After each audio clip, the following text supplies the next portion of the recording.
और एक अहम खबर मरकजी कोलकाता के हिंद सिनेमा के पास एक गेस्ट हाउस में 6:10 के करीब वाक़ है। ज़बरदस्त आग लगने से पूरे इलाके में दहशत का माहौल बताया जा रहा है कि एक कसीर मंजिला इमारत जिसमें गेस्ट हाउस भी वाक़ है, आग पहले वहां से शुरू हुई जो दहकते दहकते आनन फानन इस इमारत को अपनी चपेट में ले ली। मकामी लोगों का कहना है कि पहले काला धुआं निकलते देखकर लोगों ने फौरी तौर पर फायर ब्रिगेड वालों को इत्तला दी और आग फैलने से रोकने के लिए करीब व जवार की इमारतों में रहने वालों ने खुद ही पानी इस पर बौछार कर अपनी अपनी इमारतों से दूर रखने की कोशिश शुरू कर दी।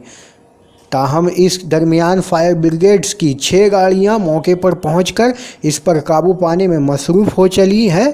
ताहम इसी के साथ बहु बाजार थाना ने हंगामी हालात से निपटने वाली टीम यानी DMG एहलकारों को भी लेकर हादसे वाली जगह लोगों को महफूज मकामात पर मुंतकिल करने पहुंच चुकी है। जबकि वाक़े की इत्तला मिलते ही रियासती वज़ीर फायर सुजीत बोस भी हालात का जायज़ा लेने के लिए मौके पर मौजूद हैं।